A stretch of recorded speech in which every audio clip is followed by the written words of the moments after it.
Hello friends, welcome to my YouTube channel. आप सबों का आशीर्वाद और प्यार हमारे चैनल को मिल रहा है। यह हमारे लिए बहुत बड़ी अचीवमेंट है। बहुत बहुत धन्यवाद आप सभी का कि आप सभी हमसे जुड़ रहे हैं और अपने जो इम्पोर्टेंट चैप्टर है, टॉपिक्स है, उसके बारे में जानकारी ले रहे हैं। हमारा लक्ष्य ही है कि सटीक चीजें आप तक पहुंचाना, ताकि आप अपने लक्ष्य तक जल्द से जल्द पहुंच पाएं।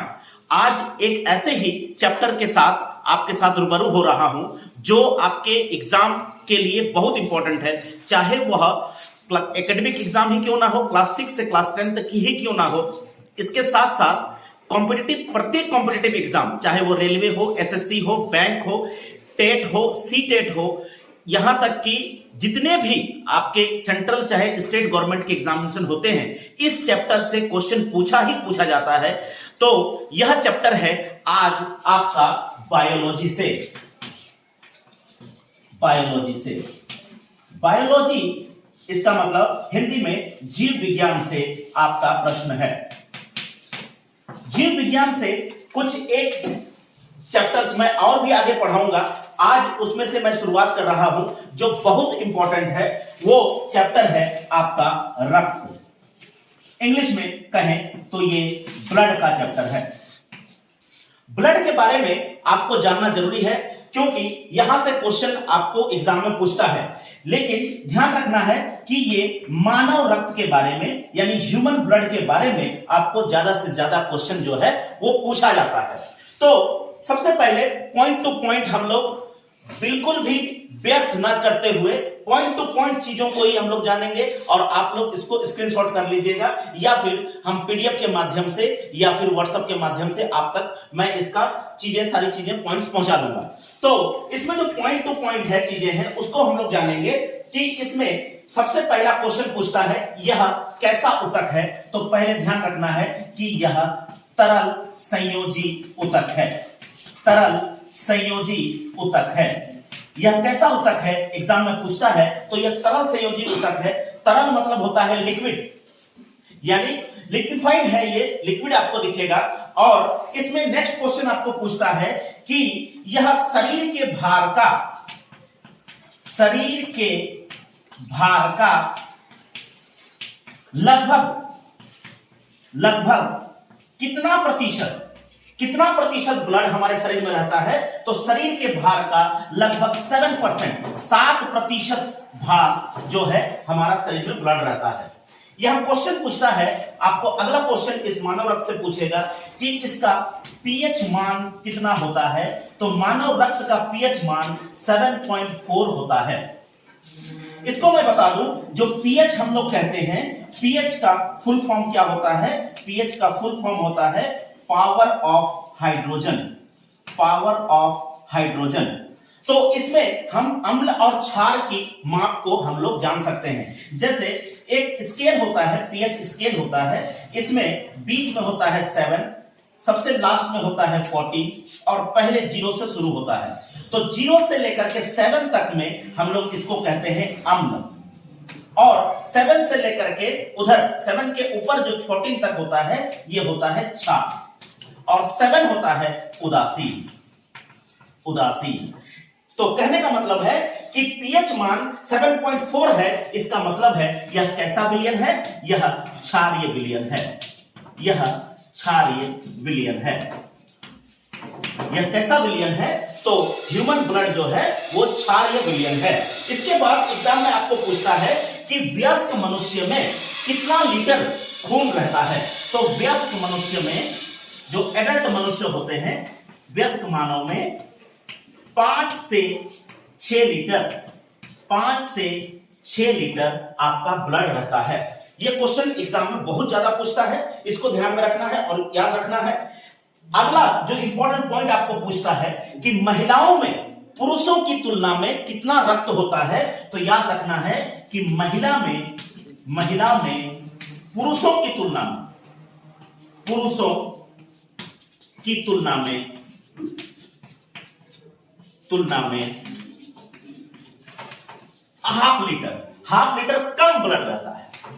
हाफ लीटर कम ब्लड रहता है। कहने का मतलब है कि यदि किसी व्यक्ति में 5 लीटर ब्लड है तो महिलाओं में 4.5 लीटर होता है। तो इसको ध्यान में रखना है, यही एग्जाम में आपको सबसे ज्यादा पूछता है। अगला पॉइंट में हम लोग चलते हैं कि रक्त के बारे में। ये जो इंपॉर्टेंट पॉइंट्स मैंने मानव रक्त के बारे में कहा, ये कुछ पॉइंट्स जो है एग्जाम में बहुत इंपॉर्टेंट है। आगे भी जो हम लोग पॉइंट पढ़ेंगे वो भी काफी ज्यादा इंपॉर्टेंट होगा। तो इसमें हम लोग मानव रक्त को कितने भागों में बांटा गया है उसको हम लोग जानेंगे। नेक्स्ट पर हम लोग देखेंगे कि रक्त को कितने भागों में बांटा गया है और क्या क्या। तो रक्त को दो भागों में बांटा जाता है, एक है प्लाज्मा और दूसरा है रुधिराणु कॉर्पसेल्स, जिसको हम लोग कहते हैं इंग्लिश में रुधिराणु को। तो हम लोग पॉइंट टू पॉइंट हम लोग जानेंगे कि प्लाज्मा में कैसे क्वेश्चन आपको पूछे जाते हैं। तो ध्यान रखना है कि अगर ह्यूमन ब्लड में 100% अगर ब्लड है, ह्यूमन ब्लड में 100% अगर ब्लड है, तो उसमें 60% भाग आपका प्लाज्मा होता है, 60% भाग आपका प्लाज्मा होता है। और रुधिराणु देखा जाए तो इसमें 40%, बचे 40% जो है वो रुधिराणु होते हैं। तो प्लाज्मा में क्वेश्चन क्या पूछता है, इसको ध्यान रखना है कि प्लाज्मा कैसा भाग है। तो यह अजीवित तरल भाग है, अजीवित तरल भाग है। यह कैसा भाग है, ऐसा क्वेश्चन पूछता है। तो यह अजीवित तरल भाग है। इसमें क्वेश्चन पूछता है कि जो मिनरल्स होते हैं, पदार्थ होते हैं, वो कितने कितने प्रतिशत में होते हैं। तो इसको ध्यान में रखना है कि इसमें जो है जल की मात्रा 90% होती है, जल की मात्रा 90% होती है। प्रोटीन की मात्रा इसमें 7% होती है, 7% होती है। इसमें अगला पॉइंट में आपको जो मिनरल्स आपको पूछेगा, इसमें लवण कितना होता है, लवण कितना होता है। तो इसमें लवण आपका 0.9% लवण होता है। इसके बाद आपको क्वेश्चन पूछता है कि इसमें ग्लूकोज कितना होता है, ग्लूकोज कितना होता है। तो इसमें ग्लूकोज 0.1% आपका ग्लूकोज होता है।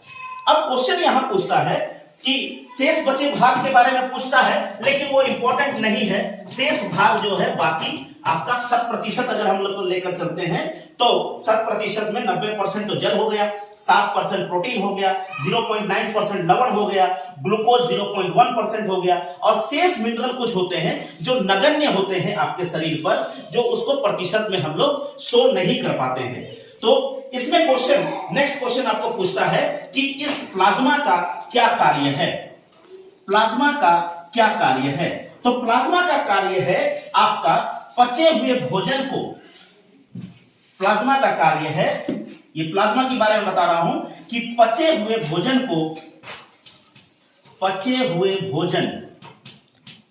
भोजन या फिर इसमें आप लोग हार्मोन को ले सकते हैं, या हार्मोन, पचे हुए भोजन या हार्मोन जो है इसका संवहन करना ही इसका कार्य है। संवहन करना मतलब होता है कि एक भाग से दूसरे भाग तक पहुंचाना। ऊर्जा का हस्तांतरण हम लोग कर सकते हैं, उष्मा का हस्तांतरण कर सकते हैं, उसी तरह से पचे हुए भोजन का हस्तांतरण हो सकता है, हार्मोन का हस्तांतरण हो सकता है। तो ये कौन करता है, प्लाज्मा करती है। प्लाज्मा क्या कार्य करती है, ये बहुत इंपॉर्टेंट क्वेश्चन एग्जाम में पूछता है। तो ये पता होना चाहिए आपको कि ये क्या करती है, पचे हुए भोजन या फिर हार्मोन का संवहन करती है, यानी एक जगह से दूसरे जगह तक लेकर के जाती है। तो ये भाग आपको एग्जाम में जानना चाहिए कि प्लाज्मा से ये क्वेश्चन आपको एग्जाम में पूछता है। अगला बढ़ते हैं आपका रुधिराणु के बारे में। रुधिराणु जो है अगला पॉइंट पर हम लोग जानेंगे पॉइंट टू पॉइंट कि क्या क्या क्वेश्चन उससे पूछा जाता है। रुधिराणु को 3 भागों में बांटा गया है। रुधिराणु को 3 भागों में बांटा गया है, ये बहुत इंपॉर्टेंट है, इसलिए इसको ध्यान से समझिए। पहला है आपका लाल रक्त कण, जिसको अंग्रेजी में रेड ब्लड कॉर्पसेल्स हम लोग कहते हैं। दूसरा क्वेश्चन आपको पूछता है, दूसरा जो है इसका टाइप है वो है श्वेत रक्त कण, व्हाइट ब्लड कॉर्पसेल्स। और लास्ट जो होता है वो है रक्त बिंबाणु। रक्त बिंबाणु, ये लास्ट आपको एक एक पॉइंट करके हम लोग समझेंगे कि लाल रक्त कणिका में क्वेश्चन क्या पूछता है। इसमें पहला क्वेश्चन आपको पूछता है इसका आकार या आकृति। आकार आकृति कैसा होता है, तो ये उभयतल होता है। उभयतल होता है। उभयतल मतलब रेड ब्लड कैसे दिखता है, इस तरह से उभरा हुआ, इस तरह का। तो जब भी आपको घाव होता है, कुछ होता है, तो आप लोग देखिएगा कि ब्लड इस तरह से निकलता है। तो ये पानी का बूंद भी आप लोग देखेंगे तो वो भी आपको उभयतल आपको दिखाई देगा। तो इस भाग को हम लोग उभयतल कहते हैं, यानी आकार और आकृति आपको क्वेश्चन पूछता है। नेक्स्ट क्वेश्चन आपको पूछ सकता है इसमें, क्या इसके केंद्रक होते हैं, तो इसके केंद्रक नहीं होते हैं। केंद्रक नहीं होते हैं। केंद्रक नहीं होना मतलब क्या होता है कि वह ब्लड को स्वयं जो है नहीं बना पाता है। इसका केंद्रक होना मतलब उससे फिर वो बढ़ते रहता है, बनते रहता है। तो इसमें केंद्रक जो है नहीं होते हैं, लेकिन अपवाद में आप लोग देखिएगा, अपवाद में ये ऊंट है और लामा। ऊंट और लामा एक ऐसे स्तनधारी हैं, ये दोनों स्तनधारी हैं, ऐसे स्तनधारी हैं जो अपवाद होते हैं, यानी इसमें लाल रक्त कण के केंद्रक पाए जाते हैं। अगला क्वेश्चन इसमें पूछता है कि इसका निर्माण कहां होता है। लाल रक्त का निर्माण कहां होता है, तो याद रखिएगा लाल रक्त का निर्माण अस्थि मज्जा में होता है। अस्थि मज्जा में होता है। अस्थि मज्जा को हम लोग अंग्रेजी में ब्रेन मैरो कहते हैं। ब्रेन मैरो कहते हैं। ये अस्थि मज्जा में होता है। और इसकी मृत्यु कहां होती है, तो ये भी पूछता है एग्जाम में, यकृत या पलीहा में। यकृत या पलीहा। यकृत मतलब इंग्लिश में लीवर है ना, और पलीहा यकृत या पलीहा में होता है। पलीहा मतलब स्पेलिंग। स्पेलिंग इन दोनों में इसकी मृत्यु हो जाती है, और मृत्यु होने के बाद वह मूत्र के द्वारा या मलमूत्र के द्वारा उस शरीर से बाहर हो जाता है। तो ये एग्जाम में क्वेश्चन पूछता है लाल रक्त से। लाल रक्त से और क्या क्वेश्चन पूछता है, तो इससे क्वेश्चन आपका बनता है कि इसके लाल रक्त में आपका इसका जीवन काल कितना होता है। ये भी लाल रक्त के बारे में ही बता रहा हूं। इसका जीवन काल कितना होता है, जीवन काल, तो इसका जीवन काल 20 से 120 दिन का होता है। उसके बाद ये मर जाता है। 20 से 120 दिन का होता है, उसके बाद ये मर जाता है। तो इसमें ये क्वेश्चन आपका पूछता है कि जो लाल रक्त होते हैं उसका लाल रंग क्यों होता है। एक क्वेश्चन एग्जाम पूछता है, लाल रक्त में लाल रंग होना हीमोग्लोबिन के कारण होता है। हीमोग्लोबिन के कारण जो है वो लाल रक्त का लाल रंग आपको दिखाई देता है। इसमें और क्वेश्चन पूछता है कि जो लौह अयस्क होते हैं उसको क्या कहते हैं। इस हीमोग्लोबिन में जो लौह यौगिक पाया जाता है, लौह यौगिक पाया जाता है, उसको बोलते हैं हेमेटिन। हेमेटिन कहते हैं इसको। तो ये इंपॉर्टेंट पॉइंट जो है वो आपको एग्जाम में पूछता है। इसमें एक पॉइंट आपका और छूट गया कि इसका कार्य क्या है। इसका कार्य है ऑक्सीजन का संवहन, ऑक्सीजन या कार्बन डाइऑक्साइड है ना, इसका संवहन, CO2 का संवहन। मतलब एक जगह से दूसरे जगह को ऑक्सीजन को ले जाना या कार्बन डाइऑक्साइड को बाहर निकालना शरीर से, है ना, ये लाल रक्त कणिका का कार्य है। अच्छा, हम लोग यहां बीच में देखें कि जीवन काल के बारे में, तो जीवन काल 20 से 120 दिन का जो होता है, ये कोई भी ब्लड हो उसका जीवन काल निश्चित होता है। चाहे वो श्वेत ब्लड हो, चाहे वो लाल ब्लड हो, चाहे हमारा रक्त बिंबाणु ही क्यों ना हो, ये हमारा क्या होता है कि इसमें जीवन काल निश्चित होते हैं, ये खत्म हो जाता है। तो आए दिन आप लोग देखते हैं कि इसमें लोग जो है ब्लड डोनेशन कैंप लगाते हैं। तो ब्लड डोनेशन कैंप पे हम लोग रक्त देते हैं। तो ऐसे ही आपका ब्लड जो है मूत्र के द्वारा या मलमूत्र के द्वारा वो बाहर निकल जाता है मृत्यु होकर के। अगर हम उसी बीच किसी व्यक्ति को अगर हम वो डोनेट कर देते हैं, दान कर देते हैं, तो उसका जीवन बच सकता है। इसलिए कहा जाता है रक्तदान महादान, रक्तदान जीवन दान। तो आप सभी को इस वीडियो के माध्यम से मैं ये भी बोलना चाहूंगा कि जब भी रक्तदान करने का मौका मिले आप अवश्य करें। हर 3 माह में आपका ब्लड जो है वो प्यूरिफाई होते रहेगा, हर 3 माह में आप ब्लड दे सकते हैं। तो अगला टॉपिक हम लोग जानते हैं कि रुधिराणु में श्वेत रक्त कण के बारे में। श्वेत रक्त कण में आपको क्वेश्चन पूछता है कि इसका आकार आकृति कितना कैसा होता है। तो इसका आकार आकृति अमीबा की तरह होता है। अमीबा कैसे होता है? इस तरह का कोई उसका साइज नहीं होता है अमीबा का, उसमें एक केंद्रक पाया जाता है। तो इसका मतलब है कि अगला पॉइंट का आंसर भी हमको मिल गया कि श्वेत रक्त कणिका में केंद्रक होता है, केंद्रक पाया जाता है, केंद्रक पाया जाता है। श्वेत रक्त कणिका में केंद्रक पाया जाता है। इसमें क्वेश्चन अब अगला पूछता है कि इसका निर्माण कहां होता है। तो ध्यान रखिएगा कि तीनों का निर्माण आपका अस्थि मज्जा में होता है। तीनों का निर्माण, इसका भी निर्माण अगर हम देखें तो ये अस्थि मज्जा में होगा। निर्माण जो है वो अस्थि मज्जा में होता है।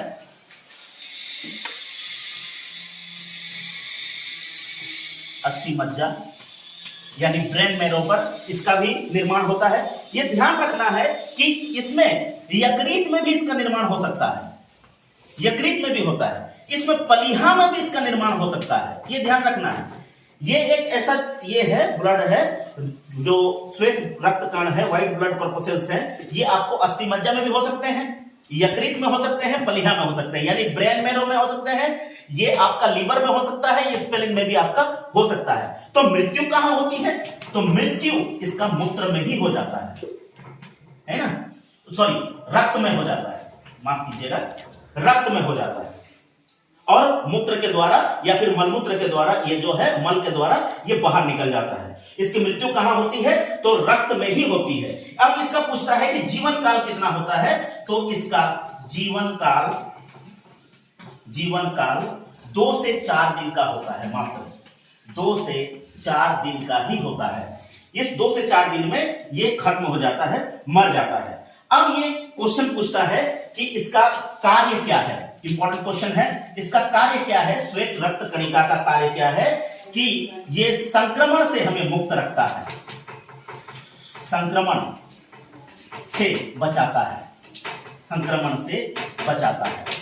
इसका मतलब है कि हम कोई बीमार होते हैं, तबीयत खराब होता है, तो ये श्वेत रक्त कण ही है जो हमें इस बीमारी से निजात दिलाता है। अगर हमारे ब्लड में श्वेत रक्त नहीं है तो हम जल्दी ठीक नहीं हो पाते हैं।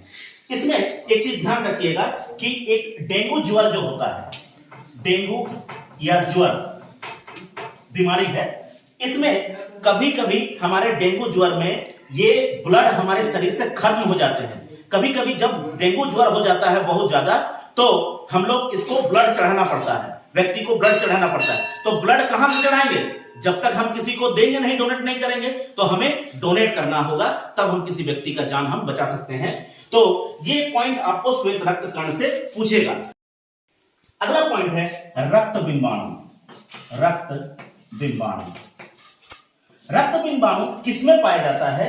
जो मानव स्तनधारी होते हैं, मानव या फिर जो स्तनधारी होते हैं, मानव होते हैं या फिर स्तनधारी होंगे, उसी पर ही ये पाया जाता है, इन्हीं दोनों पर ही पाया जाता है रक्त बिंबाणु। रक्त बिंबाणु का क्वेश्चन आपको पूछता है क्या इसमें केंद्रक होते हैं? तो इसमें केंद्रक नहीं होते हैं। ये सब बहुत इंपॉर्टेंट पॉइंट है, सिर्फ इंपॉर्टेंट ही मैं आपको बता रहा हूं। इसमें केंद्रक नहीं होते हैं। इसका निर्माण कहां होता है, ये क्वेश्चन पूछता है। इसका निर्माण जैसे मैंने आपको बताया कि सारों का निर्माण जो है वो अस्थि मज्जा में होता है, अस्थि मज्जा में होता है। तो इसका भी निर्माण अस्थि मज्जा में होता है। इसमें क्वेश्चन पूछता है कि इसकी मृत्यु कहां होती है? तो इसकी मृत्यु जो है वो पलीहा में होती है। इसकी मृत्यु कहां होती है?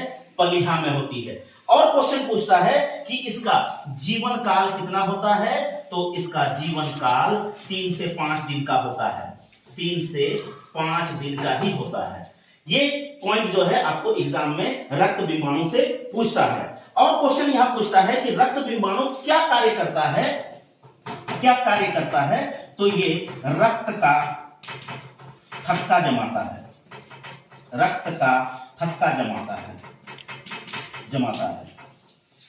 ये बहुत इंपॉर्टेंट है। रक्त का थक्का जमाना बहुत इंपॉर्टेंट है। जैसे मान लो आपके शरीर पर ब्लड निकला, आपका शरीर कट गया और उससे ब्लड निकल रहा है, रक्त निकल रहा है, तो अगर रक्त में थक्का नहीं जमता है, थक्का जमना मतलब कैसे होता है, जब कोई किसी जगह पर हम चोट खाते हैं, कहीं पर चोट लग गया तो वहां से ब्लड इस तरह से निकलता है आपका, और पहले तो वो तेज धारा में बहता है, उसके बाद धीरे धीरे वो थक्का जम जाता है, थक्का जम जाता है, इस तरह से लेयर बन जाता है ऊपर, और जब भी उसको हटाइएगा, उस थक्का को हटाइएगा, फिर से ब्लड निकलने लगता है। तब क्या होता है कि ये जो थक्का बनना हो गया, हमारा ब्लड को और बहने से रोकता है।